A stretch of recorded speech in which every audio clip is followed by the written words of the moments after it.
I never thought my own family could make me feel smaller than the bugs I spend my life studying.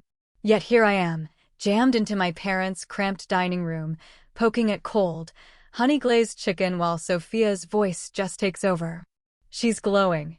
She's got this whole romantic tour planned: Paris, Rome, Barcelona. $5,000, she says, but totally worth it. My throat goes tight. Worth the investment. 3 days ago, she was sobbing on the phone about a $4,000 credit card bill, begging me to bail her out just this one last time. So I did. Like always. Sent the money without a second thought. 10 years of this, me, the fixer, the steady provider. And now I'm sitting here, invisible, while Sophia spins tales about European getaways. The room shrinks with every excited word she throws out. Mom's eyes are practically sparkling as she hangs on to every detail. Dad's got that soft chuckle he saves for Sophia, his golden child. I clear my throat, hoping to get a word in. I'm working on an exciting project too, I say, a bioagricultural system using beneficial insects too. Mom cuts me off with the same patient smile she used when I was 5 and talking about imaginary friends. Still with those bugs, dear? Dad laughs and grabs more chicken. Maybe you'll find something useful one day. And that familiar ache settles in my chest. I've been documenting pest control methods that could actually change the way we farm. But to them, I might as well be collecting bottle caps. Sophia kicks off another story about her boyfriend Leo, and I just melt into the faded wallpaper. That's where I've always belonged. But not tonight. Tonight, I need something from them, and the weight of that need presses on my stomach, heavy and cold. I wait for a gap in Sophia's monologue, then say, I've been thinking about Grandma's old farm. It'd be perfect for my project. She always said it'd be mine one day. The mood shifts suddenly, the air feels colder. Dad's fork hovers midair. Mom's smile tightens, turns calculating. That property's in my name, sweetheart, Dad says, his voice businesslike in a way he never uses with Sophia. She never changed the paperwork. A memory hits me, Grandma's rough hands carefully parting leaves to show me a tiny parasitic wasp. Nature knows how to protect herself, Maya. The strong survive by being smart, not cruel. But she promised. I barely whisper it. Mom's laugh is sharp, almost brittle. Promises and legal documents aren't the same thing, honey. The next week drags on, thick and slow, like swimming through mud. I meet Chloe for coffee. She's been my best friend since college, and she listens, sharp as ever. Bring them a purchase agreement, she says. $1. Make it legal. I do. Mom just scoffs when she sees it. $1? Really, Maya? Dad looks at Mom, and I see the silent conversation they have after 30 years together, a look that says their priorities don't include me. Well then, Dad says. $35,000. That's the family price. $35,000. The number knocks the wind out of me. After covering Sophia's debt, Ethan and I have exactly $28,500 in savings, the money we'd set aside as collateral for a business loan. I only have $28,500, I say, staring at my hands. Dad shrugs, casual as ever. Guess that's not enough. I step out onto the porch, hands shaking, and call Chloe. Cold November air cuts through my sweater, but I barely feel it. They want $35,000, I say. I only have $28,500. And I can't fight them. Legally, it's theirs. Chloe's voice sharpens, and I'm glad she's in my corner. He's stealing the farm your grandmother wanted you to have. But I can't stop choking on it. My dad is Grandma's only child, and he always hated that farm. Maybe she thought no one would care except me. Listen, Chloe says, probably already opening her banking app. I'm sending you the rest. Use your $28,500 to get started. This isn't a gift, it's an investment. I'm your first partner. I trust you, even if your family doesn't. The next morning, I step into my parents' kitchen with a cashier's check for $35,000. Dad studies it like it might bite him. Mom's hovering, surprised, maybe a little bit impressed. Dad finally slides the deed across the table. Well, I guess that's that. I sign my name next to theirs, and for the first time in weeks, my hand doesn't shake. The farm that raised my grandmother, where she used to walk with me, back when I was a kid and wild for every bug and beetle, is finally mine. I slip the deed into my battered old briefcase, and right away, I know something's changed. That desperate craving for their approval, the thing that dragged me out here, it's faded. It's not gone, just quieter. In its place, something tougher. Something dangerous, like real determination. 18 months ahead, and, honestly, it feels like a punishment for wanting anything this much. Ethan and I stand in the middle of what used to be Grandma's farm, clutching our $28,500 like it's already leaking away. The sun comes up and shows us exactly what we've bought. Irrigation pipes cracked and useless, weeds climbing past my hips, the old barn leaning at an angle that makes me wonder how it's still here. Ethan, always thinking like a botanist, asks, "Water pump first?" He's right. No water, nothing else matters. We hunt down a used pump, $1,200. Installation materials cost $500 more. Fencing eats another $900. By the end of month 1, we've spent almost $3,000 just to get this place to a point where we can even start. 16-hour days hit me like a truck. My hands blister from digging trenches. Ethan throws out his back twice moving pipes. Most nights we just fall into bed, too exhausted to talk, staring at the ceiling and wondering what on earth we've done. The water table's gone rogue. It's nowhere near where the old map said. We dig 3 test wells before we hit water, burning $700 on each failed attempt. Then a February storm knocks down the fence, and we spend the weekend in freezing rain, patching it up ourselves because there's no money left for help. By March, our savings account is down to $620. Total insanity. Ethan stands knee-deep in the mud after another pipe bursts. He looks at me, defeated. We're hemorrhaging money for a system that doesn't even work. His whole background is clean labs and controlled experiments, not this. I want to fight him on it, but the numbers are brutal. We're almost broke and still nowhere near a working bio-AG system. The insects I want to bring in won't last a week in soil this poor. The water filtration system? Still just diagrams and wishful thinking. I stare at my phone for 20 minutes before I finally call home. "Mom, it's Maya." Her voice lights up, surprised and happy. "How's your little project going?" Those words, little project, sting, but I swallow it. "Actually, I was hoping you and Dad could help with a short-term loan. Just to get us through the startup." Silence. Then her tone shifts, colder. "A loan? Maya, we already sold you that property, and at a very generous family price." "I know, but honestly, sweetheart, this whole farming experiment seems impractical. Maybe you should think about something more realistic." The call ends soon after, wrapped in polite excuses about money and obligations. I sit on the porch, watching the sun go down over acres of half-dug trenches, and I feel smaller than I ever did at their dinner table. 2 days later, Sophia posts on Instagram. She's in designer boots, standing in a field somewhere, arms wide, captioned, "Living my best farm girl life." Authentic. Back to basics. Blessed. Her friends flood the comments with hearts. "So cute. You should totally start a farming blog." I stare at my phone, hands shaking with rage. She's mocking me.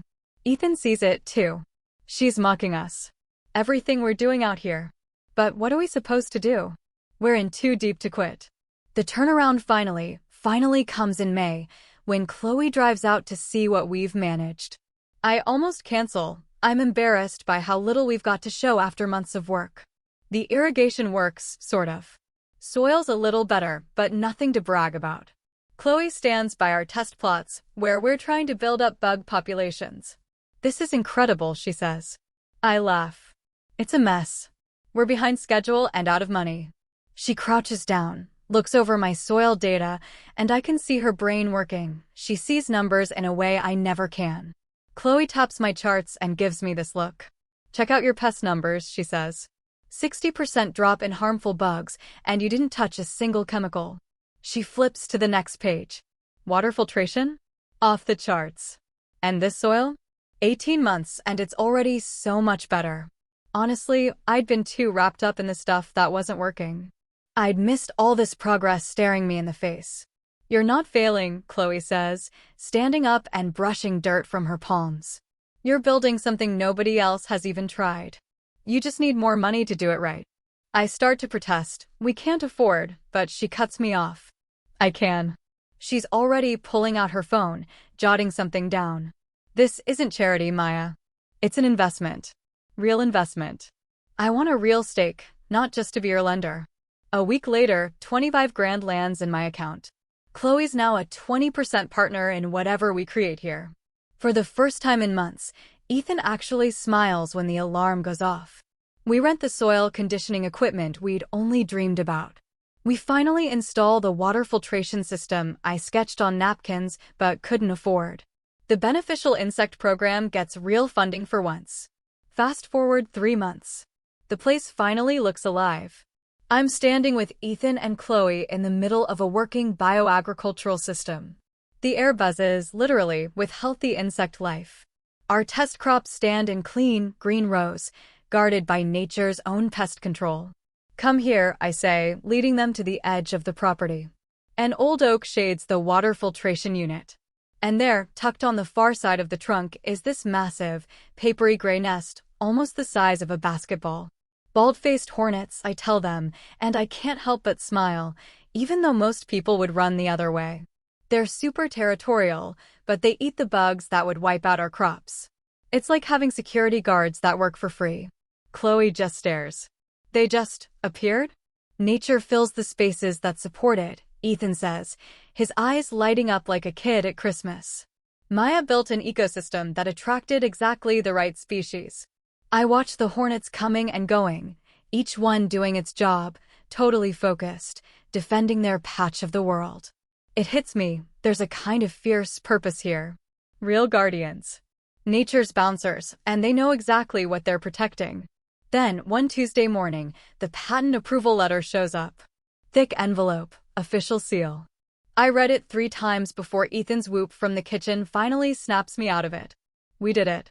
The bioagricultural system, with all its living parts, is officially ours, Maya Vance, Chloe Bennett, and Ethan Vance.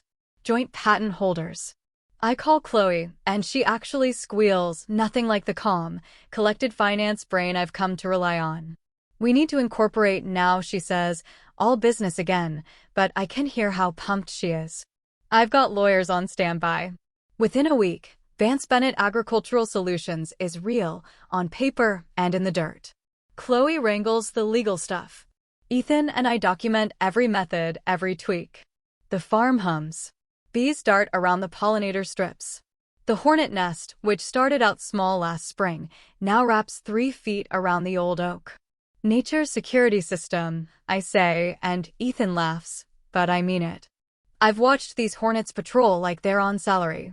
Then, on a Friday afternoon, the call comes. I'm knee-deep in soil samples by the irrigation lines when Ethan hollers, Maya, phone.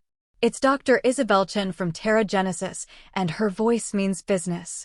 Ms. Vance, we've been following your work. We want to visit your site next week. Are you available? Available? I almost laugh. After 2 years of 16-hour days, suddenly Terra Genesis wants in?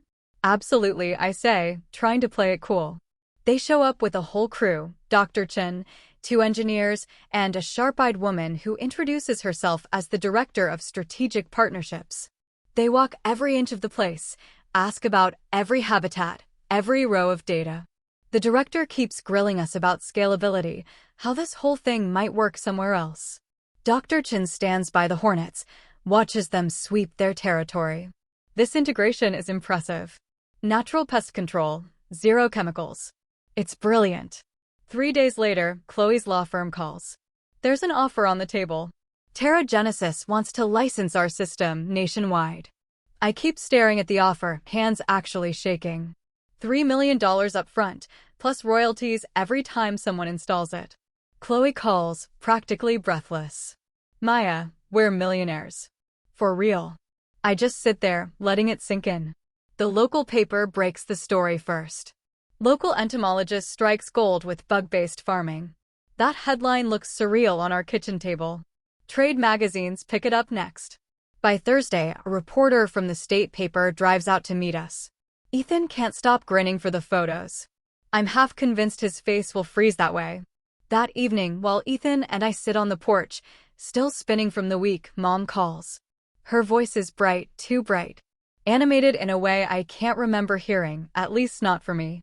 Maya, honey, we saw the newspaper. Your father and I are so proud. So proud.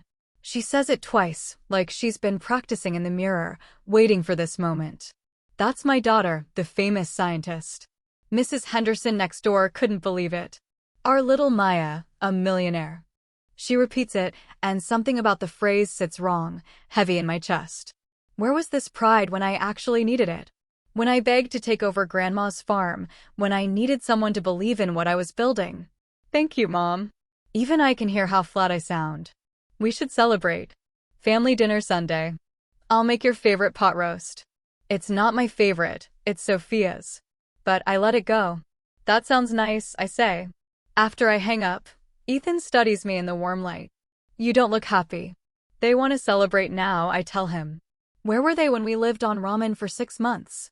He squeezes my hand, steady and warm. People change, Maya. Maybe this finally helped them see what you've built. I want to believe him. Part of me has waited my whole life to hear pride in my mother's voice.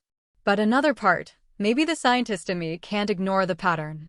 Public success, sudden parental attention. The correlation feels too perfect. Sophia's Instagram post pops up 2 hours later. Big screenshot of the article, captioned, "So proud of my brilliant sister.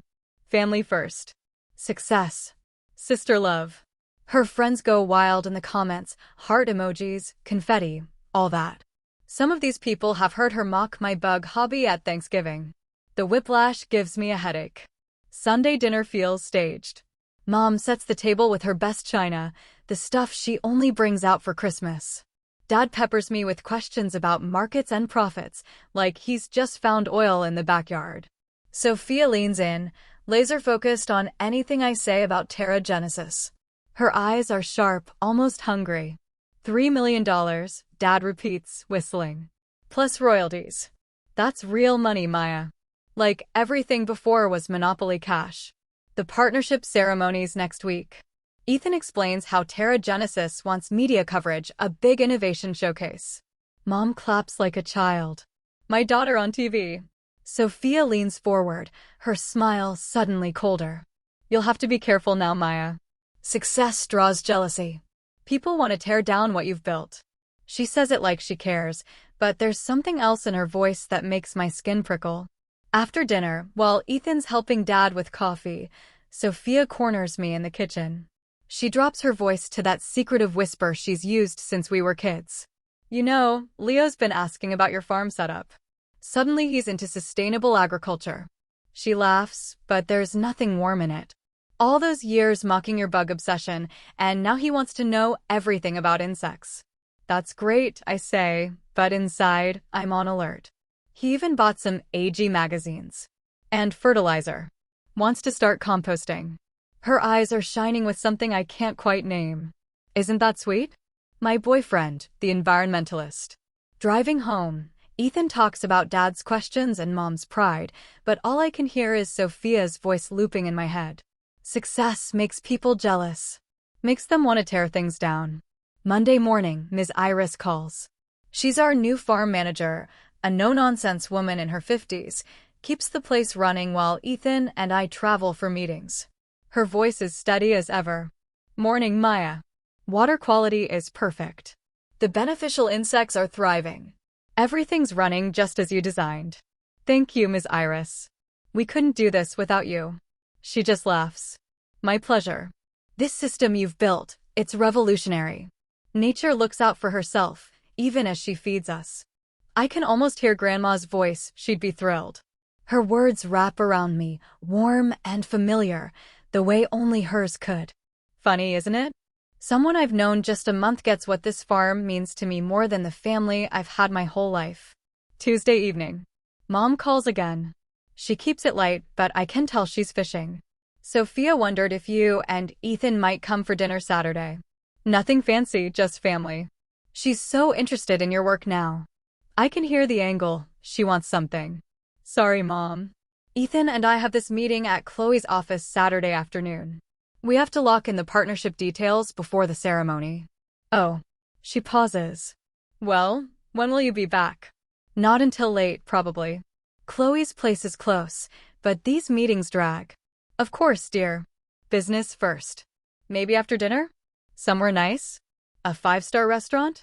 She lets that hang in the air, and I finally get it. This isn't about pride. It's about what my success can buy: dinners, stories to brag about. Maybe I say, not yes, not no. After I hang up, I head outside. Twilight's settling in. The hornet nest catches the last bit of silver light. A few guards buzz the edge, wings glinting as they patrol. Grandma's words echo, nature knows how to protect herself. The strong survive by being smart, not cruel. I wonder if hornets ever struggle to tell family from threat, or if they're born knowing you have to draw a line sometimes.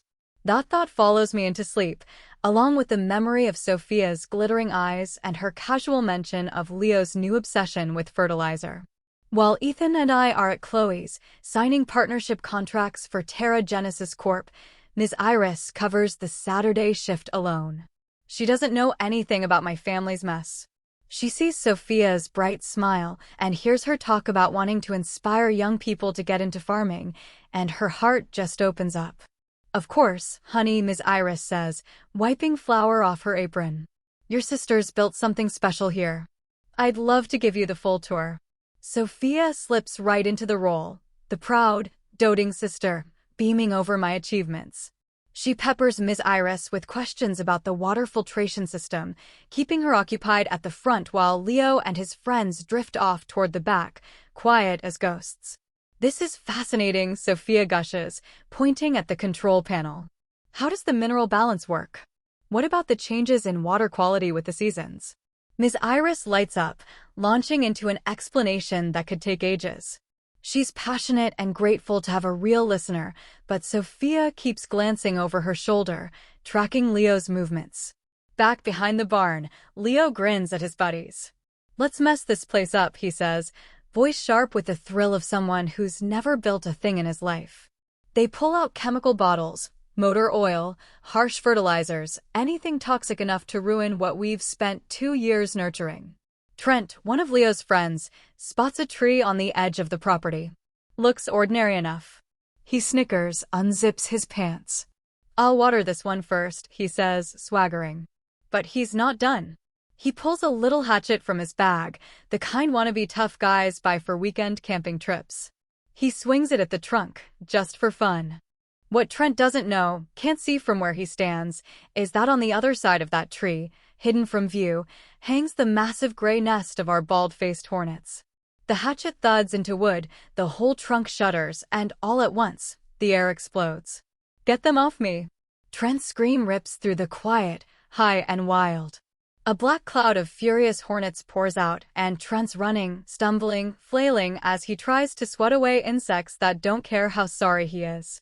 Leo and his other friend freeze for a heartbeat, but then Trent barrels straight toward them, hornets swarming, and the nest's defenders read the whole scene for what it is: a full-on invasion.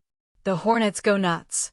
Leo chucks his backpack and bolts, the hard plastic bottles of chemicals rattling like crazy inside, but, thank God, still sealed. His friend tries to drop and roll, which just pisses the hornets off even more. Suddenly it's nothing but men screaming, boots pounding on dirt, and that shrill insect whine that means the hornets are in all-out defense mode. Up front, Ms. Iris stops mid-sentence. She'd been explaining mineral filtration systems and listens. That's not the sound of boys goofing off. She's been around men long enough to know what real panic sounds like. Stay in here, she snaps, yanking Sophia by the arm and dragging her toward the toolshed. Sophia's face is ghost pale now, her whole sabotage plan crumpling as everything spins out of control. Ms. Iris shoves her inside. She's already dialing my number with steady hands, then calls the police right after. 30 years farming, and she knows how to deal with emergencies without losing it. My phone buzzes just as we're taking a breather from the contract talk. Chloe and Ethan both look up. I answer. Maya? Ms. Iris's voice is tight but calm. You need to get back here. Your sister brought some boys to the farm, and things got out of hand. The hornets are attacking them. My stomach drops. Hornets only come after you if you really mess with their nest. These guys did something stupid, and with the way Sophia's been acting lately, I know this isn't just a bad accident. Are you safe? I ask, already grabbing my keys. I'm fine, she says. I locked your sister in the shed and called the police. The boys, well, they're getting stung up pretty bad, but they're alive. They're running for the road now. Ethan and Chloe don't even wait for me to say anything. They're already scooping up paperwork and heading for the door. Chloe meets my eyes. She gets it, this isn't some random prank. This is family drama, and now it's way out of hand. The drive back feels never-ending. I take the corners too fast, Ethan white-knuckling the door handle while Chloe's on the phone with emergency services, making sure they know where to find us. My mind is spinning with worst-case scenarios. We pull in and the farm's lit up like a crime scene, 3 police cars and an ambulance. Leo, Trent, and the other guy are sitting in the back of the ambulance, covered in angry red welts. Trent's got a hand swollen up like a balloon. Leo keeps touching his neck, where the stings look almost like a necklace. Miss Iris meets us at the gate. She looks tired, but relieved. They didn't get a chance to do whatever they came here to do, she tells me. Trent swung a hatchet at the hornet tree, and that was it. End of plan. I hurry through the back section, checking water quality sensors and picking up the backpacks the guys dropped. Chemical bottles roll in the dirt, caps still tight. The Hornets, somehow, saved everything we've built. Officer Reyes comes over. She's the one I know from community meetings, clipboard in hand. Ms. Vance, do you want to press charges? She says it pretty matter-of-fact. Looks like they came here to mess up your property. I glance across the yard. Sophia's sitting on the ambulance bumper, not locked up anymore, but clearly rattled. She's got that look, guilt and stubbornness, like when we were kids and she got caught but still wanted to talk her way out. For 31 years, I've covered for her, paid her debts, made excuses. All I did was teach her that actions don't matter. No, I say. There's no real damage. But I want a restraining order. Officer Reyes nods. Smart move, she says. Sometimes drawing a legal line works better than pressing charges. Sophia's eyes go wide. She opens her mouth, probably to argue or plead, but I'm already walking away. I'm done. Turns out, the Hornets taught me something. Sometimes, the kindest thing you can do is protect what matters, even if it hurts. Ms. Iris rushes over, worry etched on her face. I should have known, she says. Sophia kept asking all these questions about our water system, kept me talking so the guys could slip away. This isn't your fault, I tell her. You had no reason to think my own sister would. I can't finish. Let me check for damage, Ethan says, already heading to the back. I follow, dreading what we'll find. If they manage to dump those chemicals or oil, our whole water system could be ruined. Months of work, gone. And now, with the Terra Genesis partnership ceremony next week, the entire future of the farm hangs in the balance. We're rounding the corner by the hornet nest, still buzzing, still a little dangerous, and Ethan just stops, grinning. Look. Trent's tree, the one he hacked at, is scarred with fresh axe marks. But right there on the ground, the bottles of chemicals the saboteurs brought? They're scattered, unopened, caps still on, exactly where panic made them drop everything. Not a single drop of poison ever made it to the system.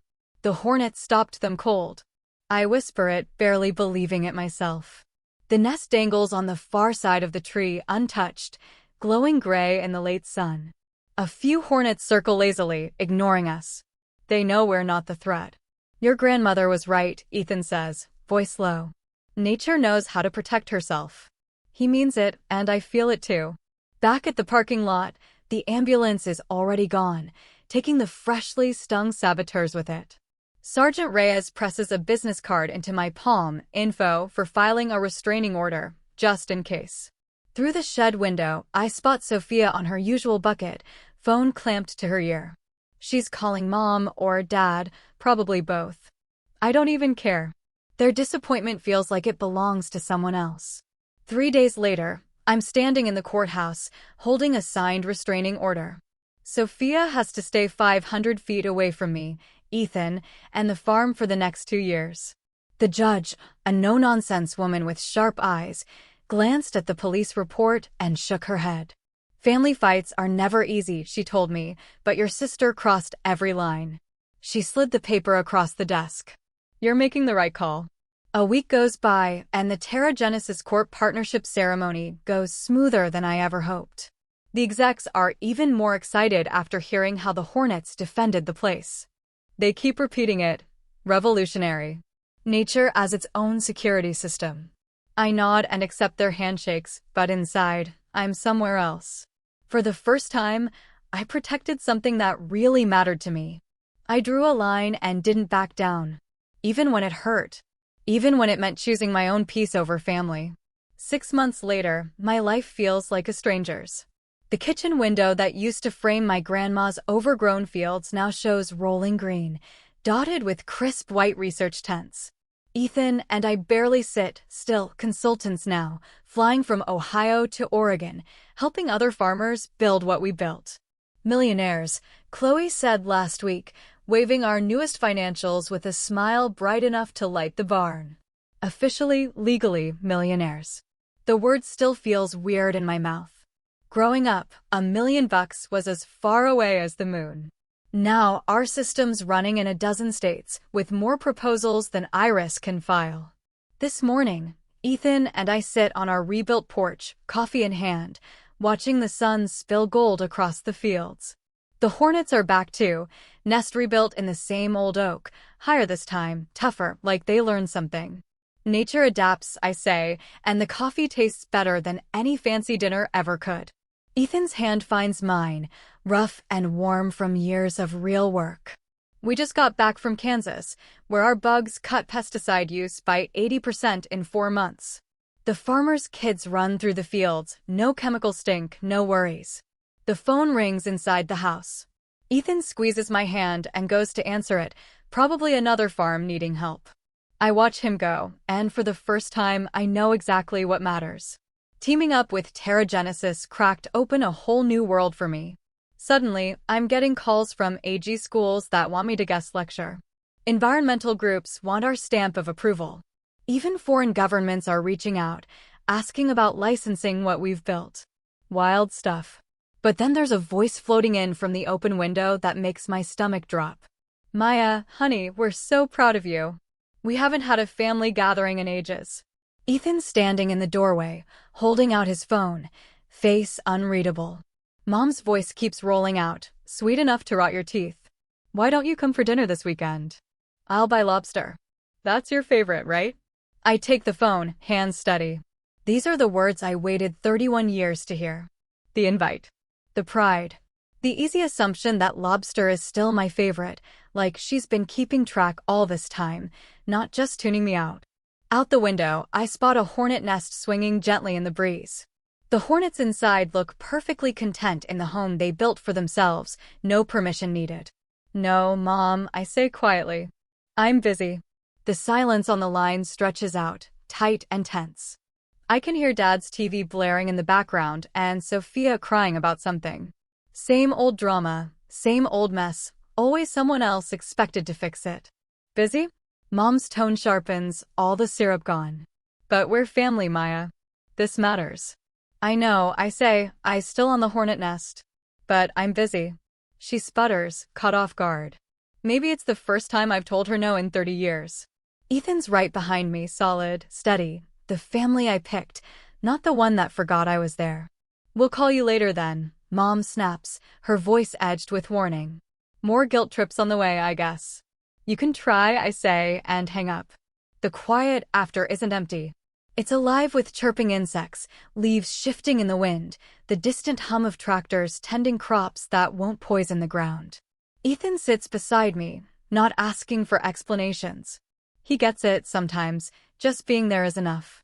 I lean back, close my eyes, and let something settle inside me. It isn't that old, hollow ache. It isn't the desperate need for approval that's haunted me for 3 decades. It's freedom. Those hornets rebuilt higher and better than before, tough from everything they've survived. I'm the same.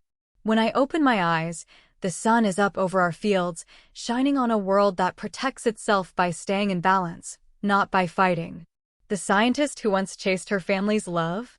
She built something now, something strong, something real, something that's hers. And no one's taking it away.